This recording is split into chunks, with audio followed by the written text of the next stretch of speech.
Hello बच्चों, question है the electric field E is measured eight A point P 0, D generated due to various charge distributions and the dependence of E on the D is found to be different for different charge distribution.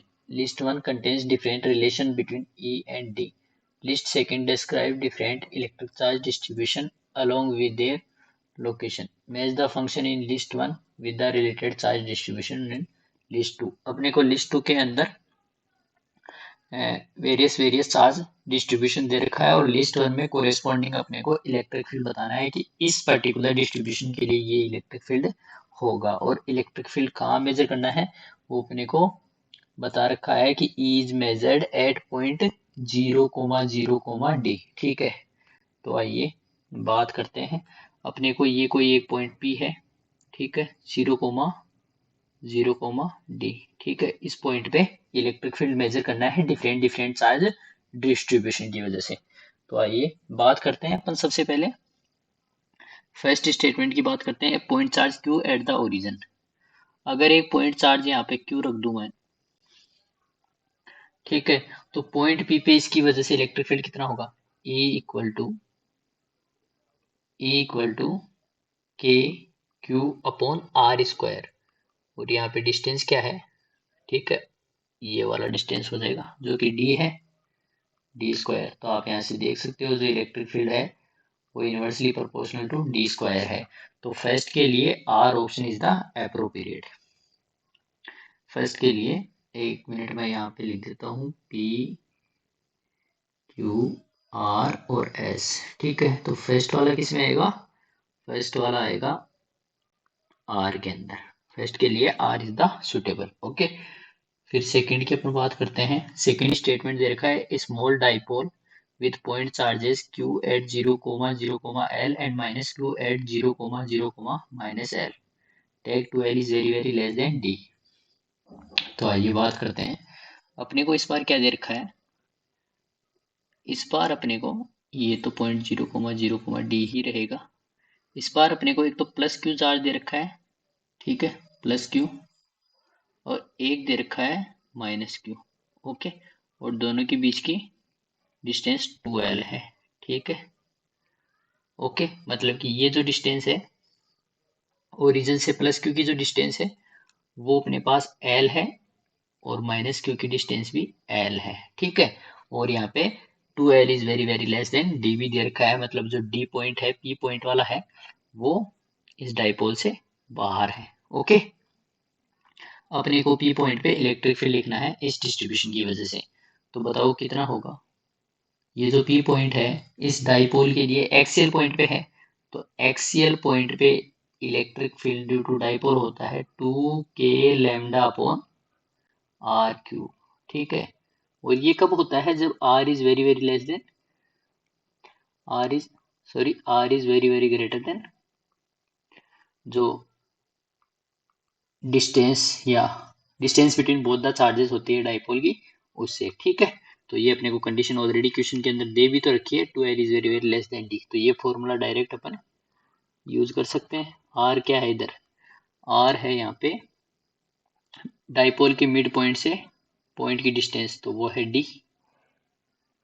ठीक है, तो R cube की जगह हो जाएगा D cube. तो यहाँ से आप देख सकते हो जो इलेक्ट्रिक फील्ड है वो inversely proportional to D cube है. ठीक है, तो सेकंड स्टेटमेंट के लिए कौन सा होगा? S, यानी कि सेकंड वाला S के अंदर आ जाएगा. ओके, फिर अपन नेक्स्ट देखते हैं third statement. An infinite line charge coincident with the x-axis with uniform linear charge density lambda. Okay, तो आइए बात करते हैं इसकी. इसको मैं क्लियर कर देता हूँ. और अपने को एक इनफाइनाइट लाइन चार्ज दे रखा है, ठीक है, जो कि एक्स एक्सिस के साथ कोइंसाइड कर रहा है, यानी कि ये कोई एक वायर है, ठीक है, जिस पर लीनियर चार्ज डेंसिटी लैम्डा दे रखी है, uniform linear charge density. Okay, अब इसकी वजह से पॉइंट पी पे अपने को इलेक्ट्रिक फील्ड बताना है. ठीक है, तो अपन जानते हैं कि इनफाइनाइट लाइन चार्ज की वजह से जो इलेक्ट्रिक फील्ड आता है वो आता है 2k lambda upon are. Are क्या है? Distance from the wire. ठीक है, perpendicular distance from the wire. Of point P. तो ये परपेंडिकुलर डिस्टेंस हो गई पॉइंट पी की, तो ये कितनी है, डी है। ओके, तो आर की जगह क्या हो जाएगा, 2k λ/d। तो आप यहाँ से देख सकते हो कि जो इलेक्ट्रिक फील्ड है वो इनवर्सली प्रोपोर्शनल टू आ गया डी के। ठीक है, तो ये मिलेगा अपने को क्यू के अंदर। तो थर्ड के लिए क्या है, क्यू, क्यू के अंदर आ जाएगा थर्ड। फिर अपन देखते हैं फोर्थ स्टेटमेंट। फोर्थ स्टेटमेंट में क्या दे रखा है अपने पास, फोर्थ स्टेटमेंट दे रखा है अपने पास कि two infinite wires carrying uniform linear charge density parallel to the x axis. दो इनफाइनाइट वायर हैं, ठीक है, यूनिफॉर्म चार्ज डेंसिटी है दोनों की, और parallel to the x axis रखे गए हैं। The one along y equal to z and z equal to L and has a charge density plus, यहाँ पे लेमडा आएगा तो आप प्लस लेमडा कर लीजिएगा, plus lambda, and the one along y equal to z and z equal to minus L has charge density minus lambda. Okay, यानी कि अपने को इस बार दो इनफाइनाइट वायर दे रखा है, दोनों की जो चार्ज डेंसिटी है वो यूनिफॉर्म है, एक की प्लस लेमडा और एक की माइनस लेमडा। ठीक है, एक जो वायर है वो y इक्वल टू जीरो और z इक्वल टू एल पे रखा हुआ है, मतलब y इक्वल टू जीरो और z इक्वल टू एल और parallel to the x axis, मतलब यहाँ कहीं रखा होगा। ठीक है, y parallel to the x axis और y इक्वल टू जीरो। ठीक है, और z इक्वल टू एल दे रखा है इसमें, ये रहा एल। और एक जो वायर है वो इस तरीके से रखा हुआ है z equal to minus L पे। ठीक है, ये जो डिस्टेंस है ये एल हो जाएगी, ये जो पॉइंट है ये माइनस एल हो गया, y कोमा जीरो, ये y इक्वल टू जीरो और z equal to minus L, यानी कि x तो जीरो हो ही गया ना क्योंकि parallel to the x axis है।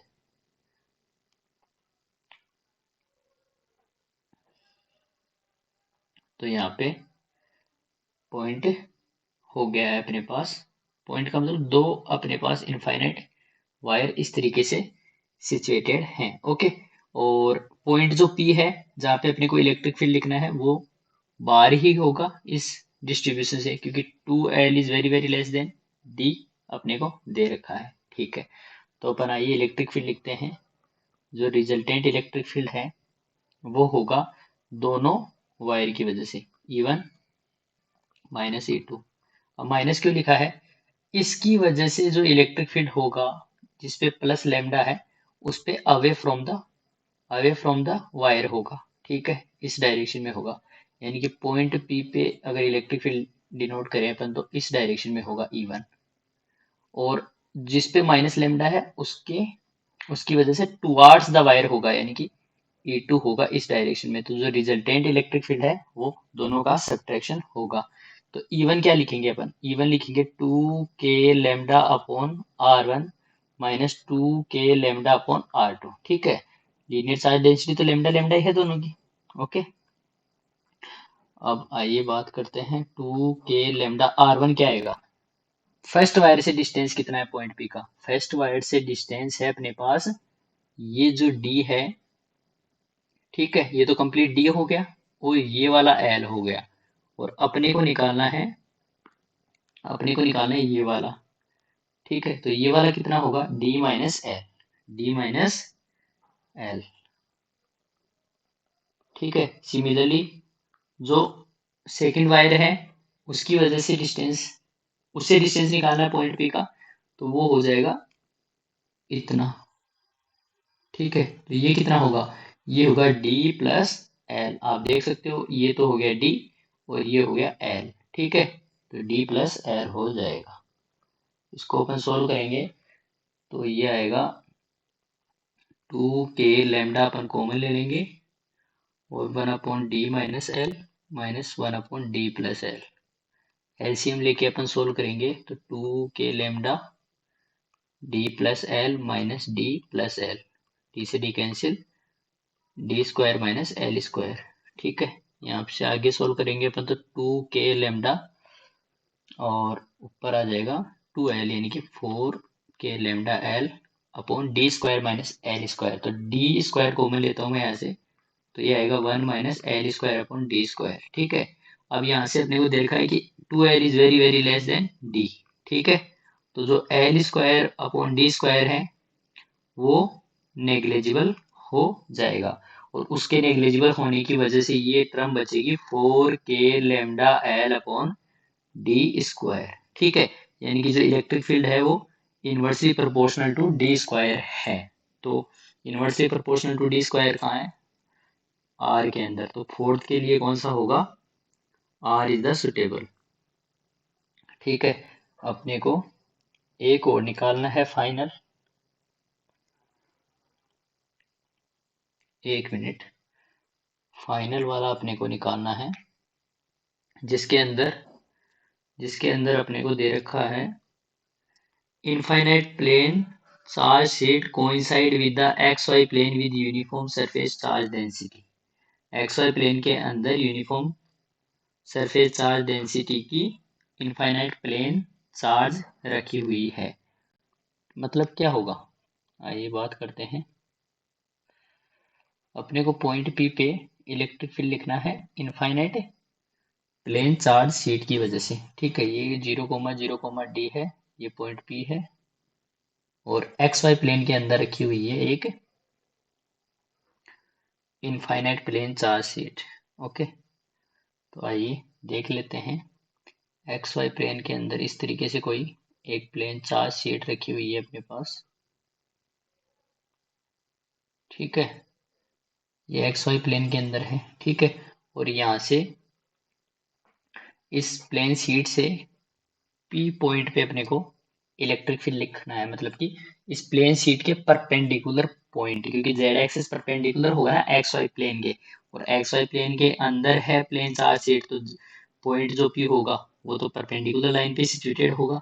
तो उस पे अपने को पता है इलेक्ट्रिक फील्ड है वो आता है अपने पास सिग्मा अपॉन 2 एप्सिलॉन। ठीक है, जो इनफाइनाइट प्लेन चार्ज शीट होती है उसकी वजह से electric field sigma upon 2 epsilon आता है अलोंग परपेंडिकुलर लाइन, और पॉइंट पी जो है वो परपेंडिकुलर लाइन पे ही रखा हुआ है प्लेन शीट से। ठीक है, तो ये हो गया इंडिपेंडेंट ऑफ डी। ठीक है, क्योंकि डी पर तो डिपेंडेंट ही नहीं है ना, डिपेंड ही नहीं कर रहा, तो इंडिपेंडेंट ऑफ डी। और ऐसा है पी के अंदर, तो फिफ्थ के लिए कौन सा सुटेबल हो गया? पी। ओके, तो आप इसको मैच कर सकते हो। Second option is the correct answer. I hope you understand well. Thank you.